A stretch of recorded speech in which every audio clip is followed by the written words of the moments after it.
E cell is equal to E standard minus R T upon N F L N. मैंने लिखा था concentration of anode upon concentration of cathode.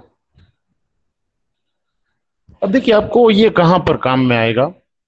तो कोई electrode का concentration आपको दिया है और उसके ऊपर से आपको सेल वैल्यू ढूंढनी है, तो आप ये जो चीज है वो यूज कर सकते हो अलग अलग टेम्परेचर पर, बराबर है, क्योंकि टेम्परेचर का यूज यहाँ पर दिया है। आर की वैल्यू कांस्टेंट है 8.314, जो गैस कांस्टेंट है। फेराडे वैल्यू भी हमने कही थी, फेराडे कांस्टेंट की वैल्यू क्या है 96487, बराबर है। और एन क्या है, तो रिएक्शन में यूज होने वाले इलेक्ट्रॉन्स कितने हैं। हमने आगे जिंक और कॉपर का एग्जांपल, मतलब कि डेनियल सेल का एग्जांपल लेकर यहाँ पर जो है वो फॉर्मूला डिराइव किया था, जिसमें एनोड जो है वो Zn+2 था और कैथोड का काम कौन कर रहा था, कॉपर, मतलब कि Cu+2 जो है वो यहाँ पर लिया गया था। अब ये चीज को आपको एक और चीज के साथ रिलेट करना है, बाद में हम इसे थोड़ा शॉर्ट बनाएंगे। हमने 11th में इक्विलिब्रियम वाला चैप्टर पढ़ा है, याद रखिए, बराबर है। यहाँ पर मैंने जो लास्ट लेक्चर में, मतलब कि सैटरडे को फॉर्मूला लिखा था ना, उसमें क्या लिखा था, एनोड की जगह पर मैंने लिखा था कंसंट्रेशन ऑफ Zn+2 और कैथोड की जगह पर मैंने लिखा था कंसंट्रेशन ऑफ Cu+2। अब डेनियल सेल जो है उसका रिएक्शन क्या है पूरा, Zn solid plus Cu+2 equals gives क्या मिलता है, Zn+2 इक्वल्स, और कॉपर जो है वो न्यूट्रलाइज होकर सॉलिड बनता था, कॉपर जो बड़ी डिपॉजिट होता था। अब ऐसा रिएक्शन दिया है ना, तो भी आपको दिमाग में आना चाहिए कि कौन सा पोर्शन है वो एनोड का काम करता है, कौन सा पोर्शन है वो कैथोड का काम करता है। आपको देखना क्या है पता है, दिए गए रिएक्शन में किसका ऑक्सीडेशन होता है। तो देखो जिंक जो है वो 0 में से +2 बन रहा है, मतलब जिंक का ऑक्सीडेशन हो रहा है। और कॉपर जो है वो +2 में से कॉपर बन रहा है, याद रखिए, मतलब उसका क्या हो रहा है, रिडक्शन। जिसका ऑक्सीडेशन होता है वो छोर क्या कहा जाता है, एनोड या कैथोड, कोई कहेगा मुझे। एनोड। एनोड। हाँ, ये एनोडिक रिएक्शन है। और रिडक्शन जहां पर होता है वो कैथोड कहा जाता है, ऐसा हमने कहा था। अब जो सॉलिड है वो तो यूनिटी लिया जाता है, जो उसका कंसंट्रेशन है वो। बट हमने इक्विलिब्रियम की बात की थी भाई, इक्विलिब्रियम में आप एक चीज लेते थे, इक्विलिब्रियम कांस्टेंट कैसी, या क्यूसी आप कहते थे उसे। अदर देन इक्विलिब्रियम टाइम लेते हो तो हम उसे क्यूसी कहते हैं। Eight the time of equilibrium हम वही चीज को केसी कहते हैं। बट ये केसी या क्यूसी क्या है, तो वो रेशियो है कौन सी चीज का, तो हमने कहा था concentration of products upon concentration of reactants. Multiplication लेना है तो हम क्या लिखते हैं, Zn+2, क्योंकि वो प्रोडक्ट है, Cu, बट वो सॉलिड है। और डिनोमिनेटर में क्या आएगा, Zn सॉलिड और Cu+2। ये एक से दोनों जो +2 वाले है वो। अब जो प्योर सॉलिड है उसकी कंसंट्रेशन तो यूनिटी लेनी, मतलब 1 लेना है, तो ये कैसे क्या हो जाएगा, या क्यूसी क्या हो जाएगा, Zn+2 अपॉन Cu+2। इसका मतलब तो ये हुआ कि आगे जो फॉर्मूला दिया उसमें ये रेशियो के बदले आप क्या लिख सकते हो, जरा ध्यान दीजिए यहाँ पर, कैसे? Zn+, हाँ कैसे लिख सकते हो, तो ये पूरा इक्विलिब्रियम के बेस पर डिराइव किया गया है। आपको शायद डायरेक्टली दे दिया गया होगा बुक में कि भाई यहाँ क्यू से लिख सकते हो या तो कैसे लिख सकते हो। अगर इक्विलिब्रियम एस्टेब्लिश हो चुका है तो वहां पर आपको कैसे लिखना है, और अगर इक्विलिब्रियम के अलावा कोई भी टाइम पर आप देख रहे हो तो वहां पर आपको क्यू से लिखना है, बराबर है। तो वो पूरा रिएक्शन ऐसे हो जाएगा, E cell is equal to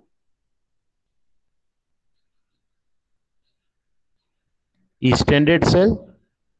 ये हम क्यों डिराइव कर रहे हैं अभी मैं कहता हूं आपको, -RT/NF ln QC या KC हम यहां पर लिख सकते हैं, बराबर है। हमने एक यूज लिया था जब इलेक्ट्रोमोटिव फोर्स वाली सीरीज पढ़ी तब, कि भाई ईएमएफ सीरीज से हमें क्या क्या पता चल सकता है। तो हमने कहा था पीएच जो है सॉल्यूशन की वो पता लगा सकते हैं, सोल्यूबिलिटी प्रोडक्ट पता लगा सकते हैं, और तीसरा यूज मैंने कहा था इक्विलिब्रियम कांस्टेंट पता लगा सकते हैं। तो ये यूज यहां पर आता है कि आप इक्विलिब्रियम कांस्टेंट की वैल्यू जो है वो सेल पोटेंशियल के ऊपर से और स्टैंडर्ड सेल पोटेंशियल के ऊपर से क्या कर सकते हो, डिराइव कर सकते हो, बराबर। तो वो यूज यहां पर आता है। नर्न्स इक्वेशन की मदद से हम केसी या क्यूसी मतलब कि इक्विलिब्रियम कांस्टेंट जो है वो क्या कर सकते हैं, तो इजीली कैलकुलेट कर सकते हैं।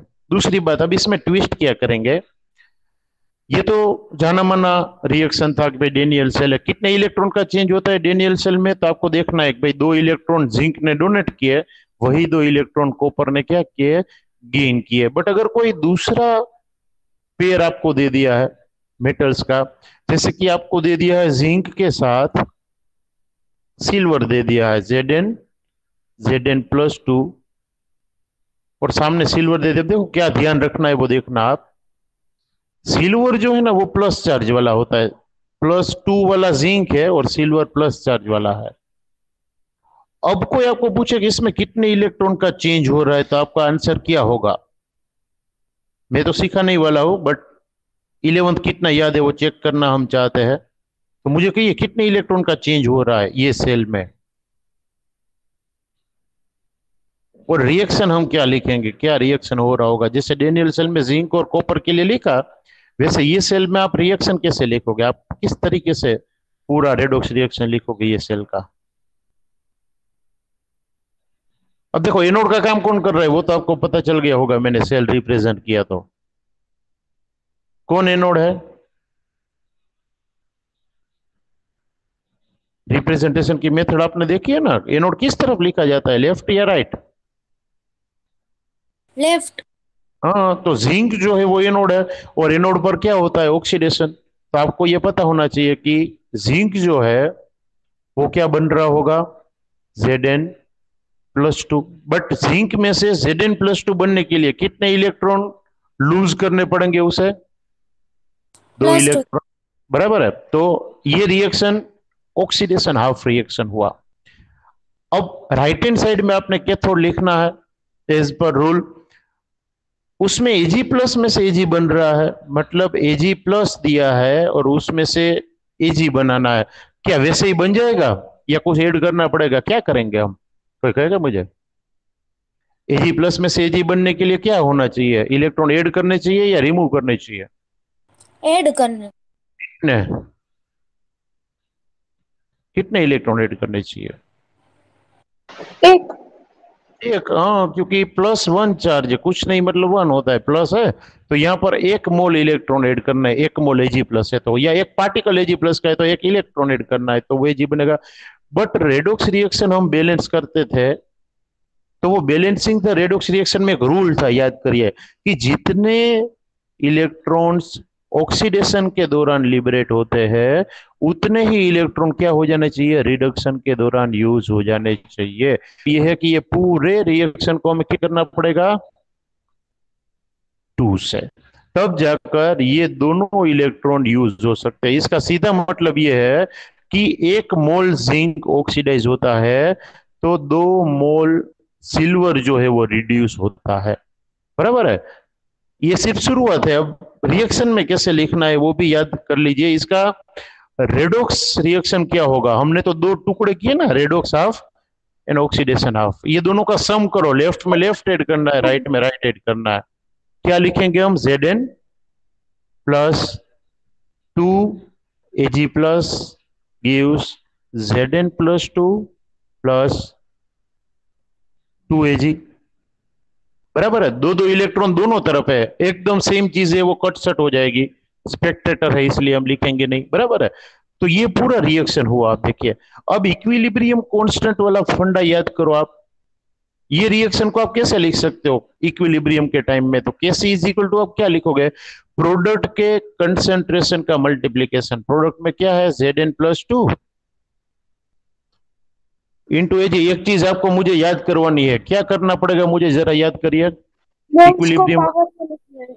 वेरी गुड, बस ये चीज ही मेन है कि जितने मोल से उसे पावर में लिखिए आप, बराबर है। तो Zn+2 के आगे कुछ नहीं, मतलब 1 मोल है तो वो हमने वैसे ही लिखा, बट सिल्वर के आगे 2 मोल थे तो उसे पावर में लिखना है, अपॉन रिएक्टेंट के कंसेंट्रेशन का मल्टीप्लीकेशन, मतलब जिंक और 2Ag+ हमने लिखा है ये 2Ag प्लस है, बट मुझे तो लिखना पड़ेगा सिर्फ Ag, और 2 कहां पर लिखूंगा मैं? पावर में, बराबर है।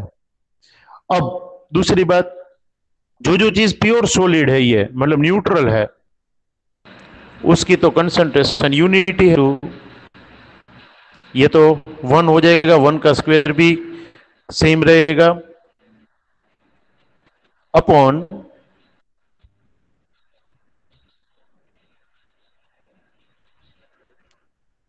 Ag प्लस का स्क्वायर। तो ये जो चीज हमने कही आपको कि भाई केसी कितना वैल्यू जो है वो शो करेगा, तो concentration of Zn+2 upon Ag plus जो है उसके कंसंट्रेशन का आपको क्या करना पड़ेगा?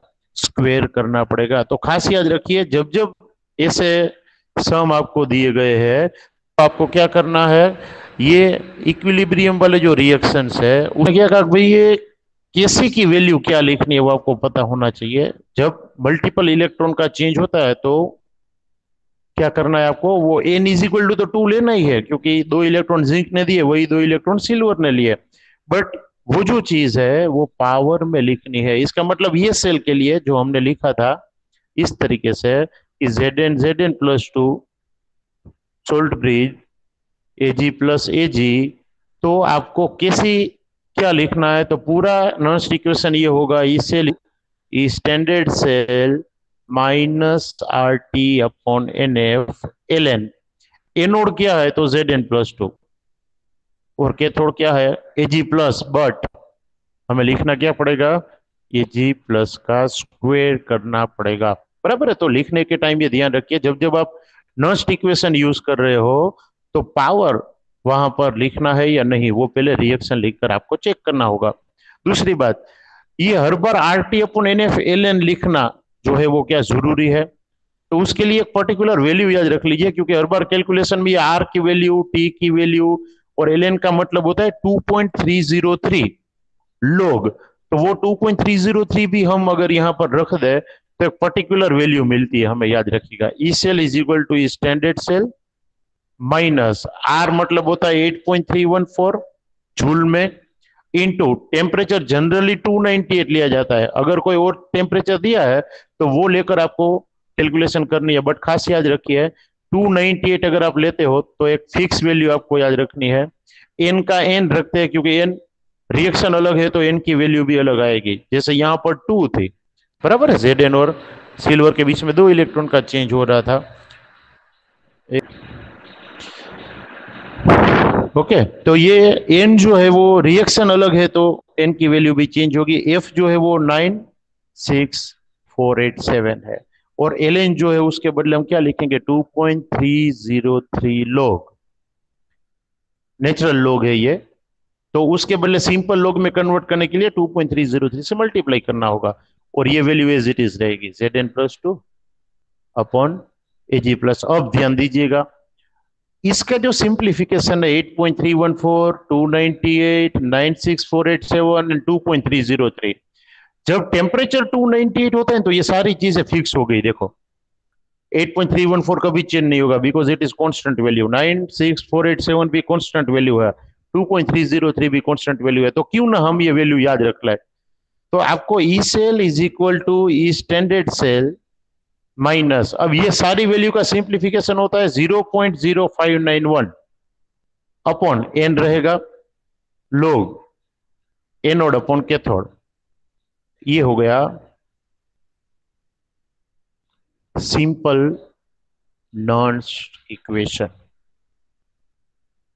बराबर है। तो कई बार ये वैल्यू डायरेक्ट आपको दे दी गई होगी तो आपको वहां पर हड़बड़ाहट में ये नहीं देखना है कि ये पूरा चेंज क्यों हो गया। ये आर टी एफ और एल एन का 2.303 सारी वैल्यू मिलाकर आपको दे दी है 0.0591, बराबर है। तो ये वैल्यू आप भी याद रख लीजिए ताकि कैलकुलेशन के टाइम आपका टाइम ना बिगड़े, आपको ज्यादा कैलकुलेशंस ना करनी पड़े, बराबर है। तो इतने मल्टीप्लीकेशन डिवीजन कम हो जाएंगे। हर बार 298 वाला टेम्परेचर आता है तो आप ये वैल्यू रख सकते हो 0.0591। क्लियर? तो ये बात हुई इक्विलिब्रियम कांस्टेंट के साथ इलेक्ट्रोड पोटेंशियल को हम कैसे रिलेट कर सकते हैं। एक ये फॉर्मूला है, दूसरा फॉर्मूला ये है, बट वो फॉर्मूला सीखने से पहले आपको ये चीज याद रखनी है कि हमने जो सेल ड्रॉ किया था वो सेल हमें कब तक काम देता रहता है, मतलब इलेक्ट्रिसिटी कब तक प्रोड्यूस करता है। हमने क्या किया था, जिंक का रोड जो है वो ZnSO4 में, और कॉपर का रोड है वो किस में डिप किया था, तो CuSO4 में, और उसे गैल्वेनोमीटर के थ्रू कॉपर वायर से जोड़ दिया था। यहां पर हमने सोल्ट ब्रिज रखा था। अब हमने ये कहा था जैसे ही आप स्विच ऑन करते हो, स्विच ऑन का मतलब सर्किट कंप्लीट करते हो, बीच में अगर कहीं स्विच रखी है तो हम स्विच ऑन कर सकते हैं, बराबर है, आपने फिजिक्स में सर्किट्स पढ़ा है। जैसे ही स्विच ऑन करते हो ये गैल्वेनोमीटर हमें वोल्टेज बताएगा 1.1 वोल्ट। डेनियल सेल कितना वोल्टेज प्रोड्यूस करता है स्टैंडर्ड टेम्परेचर प्रेशर पर, तो 1.1 वोल्ट, बराबर है। तो 1.1 वोल्ट मिलेगा, बट आपको क्वेश्चन ये होना चाहिए कि क्या ये कंटिन्यूअसली 1.1 वोल्ट देगा?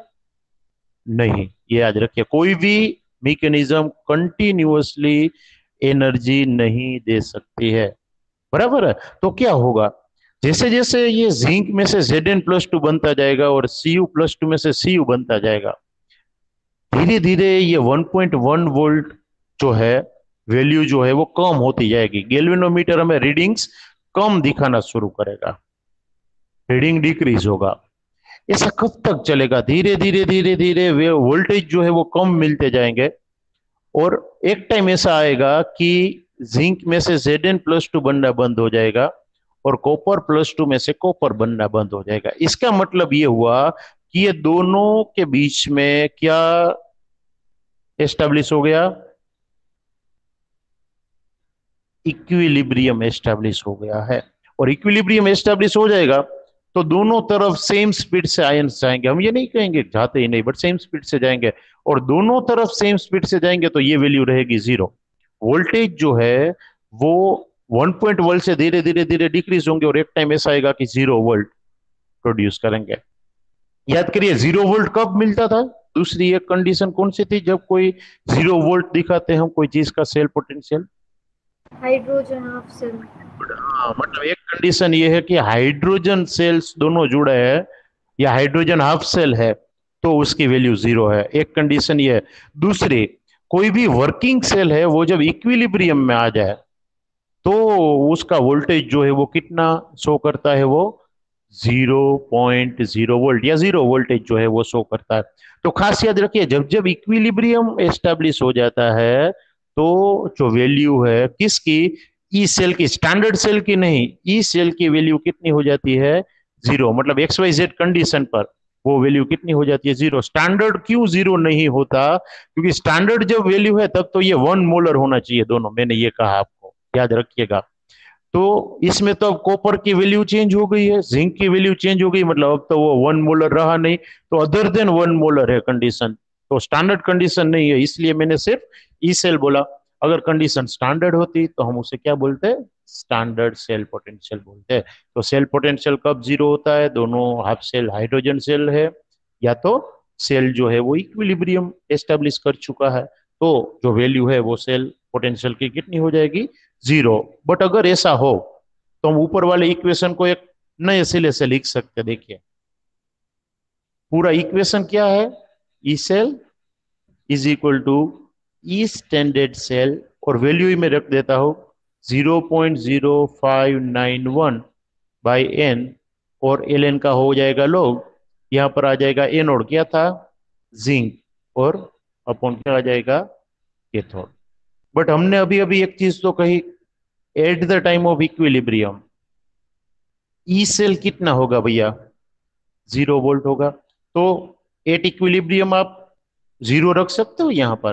तो अब हम वैल्यू पुट करें तो क्या होगा? 0 is equal to E standard cell minus 0.0591 by N log Zn+2 upon copper. But तो माइनस वाला पूरा फॉर्मा जो है ये परफॉर्म हम सामने जाने दे तो क्या हो जाएगा? E standard cell is equal to that much value हो जाएगी 0.0591, और एन कितना लू में? Zn+2 और कॉपर+2 है, तो एन क्या लेना चाहिए मुझे?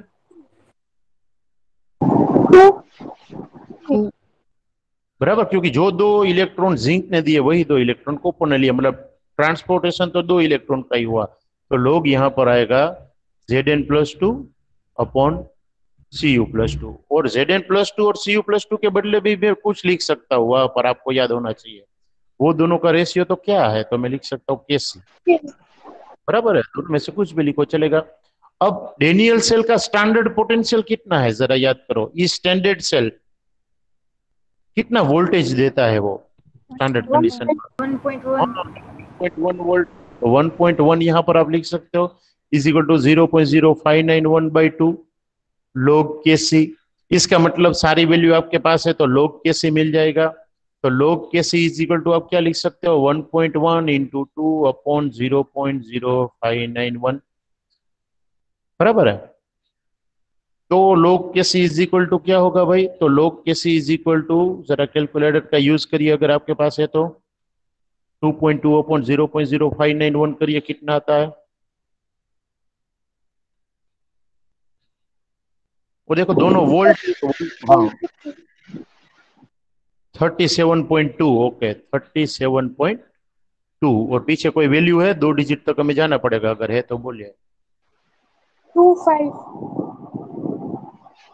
ओके चलो, अगर है तो थोड़ा डेविएशन आएगा, बाकी कोई बड़ी चीज नहीं है, बट ये log Kc is equal to क्या है 37.2, तो हमें सिर्फ Kc चाहिए तो हमें एंटी लॉग लेना पड़ेगा, एंटी लॉग ऑफ 37.2, बराबर है। इसका मतलब इंटू 10⁻37 तो फिक्स है, 0.2 का एंटी लॉग कितना होता है, तो 10⁻²2 आपको कर देना है, बराबर, कोई भी चीज का एंटी लॉग ढूंढना है तो उसे 10⁻² कर दो तो आपको आंसर मिल जाता है, बराबर है। तो ये 37.2 है वो होगा 2 पॉइंट समथिंग या 2 इंटू 10⁻37, बट ये सारी चीजें आपको मिली 25 डिग्री सेल्सियस, मतलब कि 298 केल्विन पर। तो हमने केसी की वैल्यू ढूंढ ली, देखो तो ये एक एप्लीकेशन हुई कि अगर आपको ईएमएफ सीरीज पता है तो आप क्या कर सकते हो, केसी मतलब इक्विलिब्रियम कांस्टेंट की वैल्यू जो है वो इजीली क्या कर सकते हो, ढूंढ सकते हो।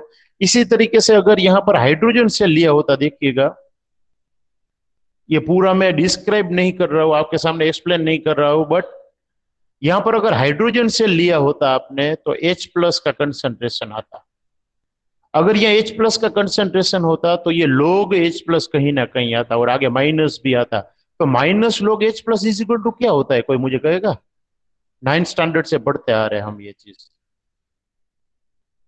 ये माइनस log H+ को आप कुछ कहते हो H+ या H3O+, दो में से कुछ भी लिखा है, दिमाग पर जरा जोर दीजिए, ये चीज आप पढ़ चुके हो। इसके इक्वल टू एक स्केल होता है पूरा, पीएच है, ये पीएच का फॉर्मूला है, पीएच इज इक्वल टू आप क्या बोलते हो, minus log concentration of H+। याद करिए हमने इसके सम भी इक्विलिब्रियम में किए थे, बराबर है। पीएच की वैल्यू जो है उसका फॉर्मूला क्या है, माइनस log H+, तो ये माइनस log H+ के बदले आप पीएच लिख सकते हो कि नहीं, और पीएच की वैल्यू भी आप कैलकुलेट कर सकते हो। तो जैसे आपने केसी ढूंढा है वैसे ही आप पीएच की वैल्यू जो है वो भी क्या कर सकते हो, कैलकुलेट कर सकते हो इस स्टैंडर्ड सेल की मदद से, बराबर। ये दो फॉर्मूला याद रखना आप। एक और एप्लीकेशन है कि गिब्स फ्री एनर्जी जो है डेल्टा जी, उसके साथ भी आप ये स्टैंडर्ड सेल वैल्यू जो है, स्टैंडर्ड सेल पोटेंशियल है, उसको रिलेट कर सकते हो, बट उससे पहले आपको पता होना चाहिए कि इलेक्ट्रिक वर्क जो है वो क्या है, क्योंकि हम रिलेट करने जा रहे हैं इलेक्ट्रोकेमिकल रिएक्शन को गिव्स फ्री एनर्जी के साथ, मतलब कि स्पॉन्टेनियस वाली जो चीज हमने कही थी, माइनस है तो स्पॉन्टेनियस है, प्लस है तो नॉन स्पॉन्टेनियस है, बराबर है। तो वो डेल्टा जी भी आप रिलेट कर सकते हो। एक्चुअली में इलेक्ट्रिकल वर्क पहले पता होना चाहिए, मैंने आपको कहा 1 सेकंड में जो इलेक्ट्रिकल वर्क होता है, पर सेकंड जो इलेक्ट्रिकल वर्क होता है वो कितना होता है। तो जब आपने जो पोटेंशियल दिया है, इलेक्ट्रिकल पोटेंशियल, उसे आप मल्टीप्लाई करते हो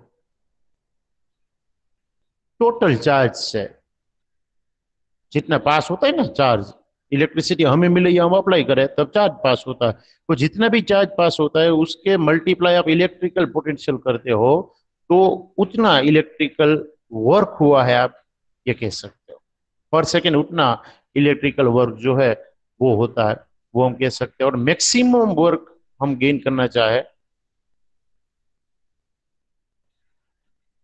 तो हमें पहले इलेक्ट्रिसिटी पास करके देखना होगा कितनी इलेक्ट्रिसिटी देने से हमें केमिकल वर्क मिलता है, मतलब इलेक्ट्रिसिटी देने से मिलता है तो इलेक्ट्रिकल वर्क कह सकते हो। तो हमें इलेक्ट्रिसिटी देनी होगी, मतलब रिवर्सिबल वर्क हुआ ये। तो तब जो हम डेल्टा जी मेजर करते हैं वो रिवर्सिबल हुआ। रिवर्सिबल मतलब उल्टा, हम जो मेजर करते हैं वो एक्चुअली में केमिकल एनर्जी में से इलेक्ट्रिसिटी हमें चाहिए, बट यहाँ पर हम पहले इलेक्ट्रिसिटी देकर चेक करेंगे कितना केमिकल चेंज होता है, तो वो रिवर्सिबल थिंग हुई। इसलिए हम डेल्टा जी के आगे क्या लिखेंगे, रिवर्सिबल आर, ऐसी जो डिनोटेशन है वो हम यूज करेंगे। तो दो चीजों का मल्टीप्लीकेशन है ये। डेल्टा जी जो है मतलब पूरा इलेक्ट्रिकल वर्क है वो कितना होता है, तो रिवर्सिबल है इसलिए माइनस, क्योंकि हम इलेक्ट्रिसिटी पास करते हैं वो याद रखें, माइनस नंबर ऑफ इलेक्ट्रॉन्स कितने चेंज होते हैं, पोटेंशियल जो है वो कितना है, तो टोटल चार्ज को मल्टीप्लाई करते हैं अब उससे एन इंटू एफ, क्योंकि एक मोल इलेक्ट्रॉन पास होता है ना तो फेराडे कांस्टेंट जितना कूलम पास होता है, याद रखिए। 1 मोल इलेक्ट्रॉन जब पास होते हैं तो 96487 कूलम जो है वो पास होते हैं। और ये वैल्यू को ही फेराडे ने एस्टेब्लिश किया था, तो फेराडे कांस्टेंट ऐसा कहा जाता है। तो उससे मल्टीप्लाई करो, एन मतलब कितने मोल इलेक्ट्रॉन के पास हो रहे हैं, एक मोल पर इतने कूलम, तो एन मोल पर कितना, तो मल्टीप्लाई बाय एन करना होगा कि नहीं। और सेल पोटेंशियल, सेल पोटेंशियल को हम क्या कहते हैं, ई सेल ऐसा कहते हैं। तो ये दोनों का मल्टीप्लीकेशन हो जाएगा, ई सेल मतलब सेल पोटेंशियल, टोटल चार्ज कितना पास होगा, तो number of mole of electron multiplied by पर मोल चार्ज कितना होता है वो हमने लिखा। तो ये एक इक्वेशन है जिसे हम इलेक्ट्रिकल वर्क के साथ रिलेट करते हैं गिव्स फ्री एनर्जी को। तो delta G is equal to क्या होगा, माइनस एन एफ ई। ये चीज अगर स्टैंडर्ड वैल्यूज पर की जाती है, मतलब 25 डिग्री सेल्सियस पर 298 केल्विन पर अगर आप करते हो, तो यही चीज को हम स्टैंडर्ड वैल्यू से डिनोट कर सकते हैं कि delta G standard is equal to minus N F E standard cell. तब आपको ई स्टैंडर्ड सेल लेना है ये, और आप स्टैंडर्ड कंडीशन पर करते हो 298 केल्विन पर ये काम करते हो तो यही वैल्यू स्टैंडर्ड वाली वैल्यू कही जाएगी। एग्जांपल लेकर समझते हैं। मान लीजिए डेनियल सेल है आपके पास, डेनियल सेल, अब आपको याद रह गया एक जिंक प्लस कॉपर प्लस 2, और मिलता क्या है, Zn plus 2 plus copper. Daniell cell की वैल्यू भी आपको पता है, स्टैंडर्ड वाली पता है, बराबर है। इसमें कितने इलेक्ट्रॉन का चेंज लोगे एन की जगह पर आप, 2. हाँ, delta G standard is equal to क्या होगा, minus N is equal to 2, F is equal to 96487। और अगर ये स्टैंडर्ड वैल्यू आप मेजर कर रहे हो तो यहाँ पर आप ई स्टैंडर्ड सेल कुछ ले सकते हो। डेनियल सेल के लिए कितना होता है स्टैंडर्ड सेल पोटेंशियल, 1.1. हाँ बराबर है 1.1। तो आपको डेल्टा जी की वैल्यू मिल जाएगी कि नहीं, देखो। और डेल्टा जी की वैल्यू माइनस होगी, डेल्टा जी की वैल्यू माइनस होती है तो ये रिएक्शन कैसा होगा, स्पॉन्टेनियस और non spontaneous, Spontaneous. spontaneous. It means it occurs on its own. When we close the circuit, then that reaction occurs on its own in a forward direction. मतलब ये reaction अपने आप होगा। डेल्टा जी इसकी जो है वो माइनस आती है, बट अगर सेल पोटेंशियल माइनस है, खास याद रखिएगा, यहाँ पर तो सेल पोटेंशियल 1.1 था, प्लस था, तो ये डेल्टा जी माइनस मिले। अगर सेल पोटेंशियल ही माइनस मिले तो रिएक्शन कैसा होगा, Non-spontaneous. ये खास याद रखना क्योंकि ये एमसीक्यू में पूछा जाएगा। आपको कहेंगे कि भाई when E standard cell is equal to minus 0.83 या कुछ भी माइनस वाली वैल्यू दे दे आपको, उसको वो लेना देना नहीं है कौन सी चीज से बना है, बट आपको वैल्यू देंगे when E standard cell is equal to minus 0.83 then reaction will be, इतना कह के छोड़ देंगे question mark.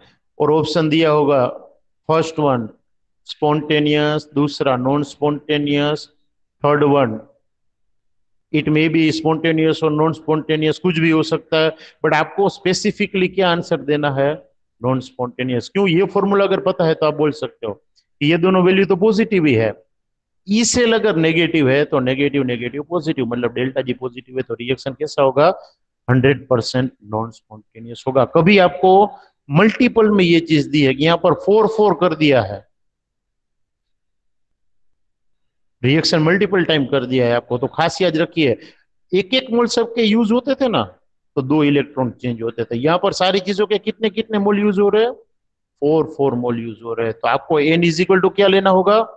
4 into 8, sorry 4 into 2 लेना होगा, मतलब यहाँ पर क्या लेना होगा? 8, क्योंकि पर मोल 2 इलेक्ट्रॉन का चेंज हो रहा है, तो 4 मोल में कितने इलेक्ट्रॉन का चेंज होगा? ऑब्वियस है ना, 8।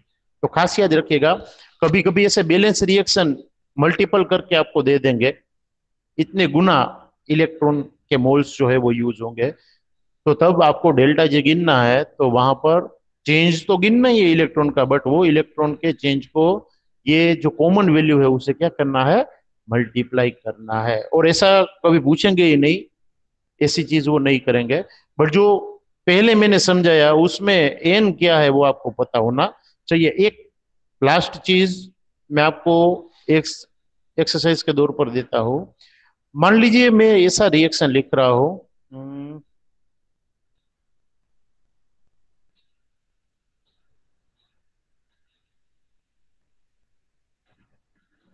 इसमें कितने इलेक्ट्रॉन का चेंज होता है वो आपको मुझे बताना है बस, बाकी बाद में हम सीखेंगे। ये सेल में कितने इलेक्ट्रॉन का चेंज होता है और कैसे?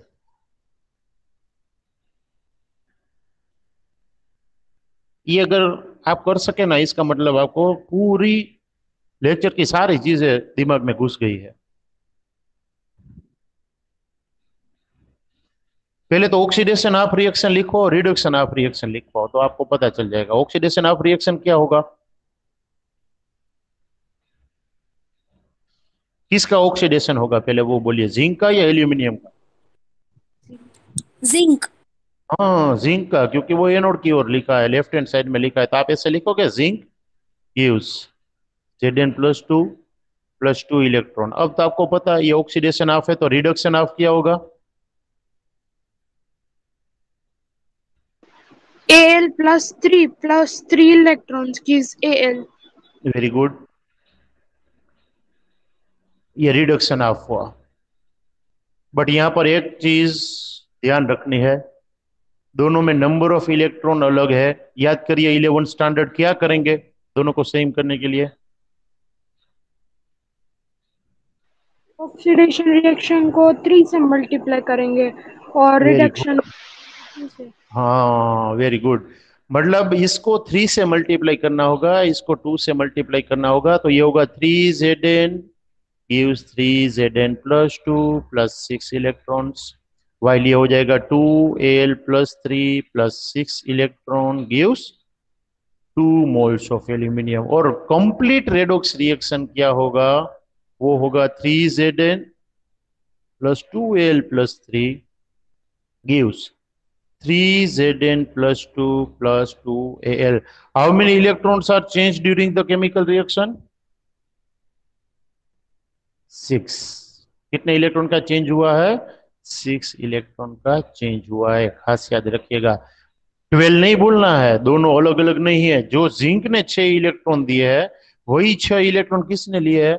एल्यूमिनियम ने लिया। मतलब जिंक में से एल्यूमिनियम में गए, आप ऐसा बोल सकते हो। बट कितने इलेक्ट्रॉन गए? 6। तो आप अगर ऐसा सम गिन रहे हो, delta G is equal to -NEF या फिर नॉन्स्ट इक्वेशन लेकर, तो उसमें एन की वैल्यू ऐसे सेल के लिए क्या लेनी पड़ेगी? तो 6 लेनी पड़ेगी, ये याद रखना है। बराबर, तो एन की वैल्यू मतलब नंबर ऑफ इलेक्ट्रॉन्स जो है वो खास आपके दिमाग में होने चाहिए, किस तरीके से लिखना है, कैसे कैलकुलेट करना है। क्लियर? तो ये सेल जो है, एल्यूमिनियम के साथ कोई भी +2 वाला सेल आपको मिले, तो इलेक्ट्रॉन का ट्रांसफर 6 आएगा, 6 मोल इलेक्ट्रॉन्स जो है वो ट्रांसफर होंगे।